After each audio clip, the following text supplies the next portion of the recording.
Hello. Hello sir, good afternoon sir. Good afternoon madam. ఎవరు madam? Sir Maruti enterprises నుంచి sir, Rajampet నుంచి call చేస్తున్నాము. చెప్పండి మేడం. సార్ మీరు ఏసీ పర్చేజ్ చేశారు కదా. అవును మేడం, దసరా తీసుకున్నాము. దసరా టైంలో లక్కీ డ్రా ఉంటుందని చెప్పాము కదా. అవును మేడం. అది కొన్ని కారణాల వల్ల ప్రాసెస్ లేట్ అయింది సార్. అదే మేము కూడా ఎదురు చూస్తున్నాము. అవునవును సార్, అందరికీ కాల్ చేస్తున్నాము.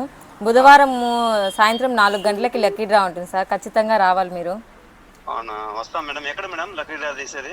ఇక్కడే సార్, రాజంపేట షాప్లో. రాజంపేట షాప్ దగ్గరేనా? షాప్ దగ్గరే సార్. టైమింగ్స్ ఖచ్చితంగా రండి సార్, 4 o'clockకి. ఎల్లుండి మేడం? ఎల్లుండి సార్. 4 గంటలకి? 4 గంటలకి సార్. వస్తాం మేడం. Thank you madam. ఖచ్చితంగా రండి సార్. Okay madam. సో చూస్తున్నారు కదా, ప్రతి ఒక్క నెంబర్కి ఒక్కరికి కూడా కాల్ వెళ్తుందన్నమాట. ఆ పీరియడ్లో తీసుకున్న వాళ్ళందరికీ కాల్ చేసి అయితే ఇంకా టైం కూడా ఎక్కువ లేదు కదా. సో అయితే ప్రిపేర్ చేస్తున్నాము. కస్టమర్స్ కూడా ఖచ్చితంగా ఆ రోజు రావాలని మనస్ఫూర్తిగా కోరుకుంటూ, ఇక్కడ కూడా మీకు ఎవరు తగిలిందో కూడా అనౌన్స్ చేస్తాము. థ్యాంక్ యూ సో మచ్ అండి.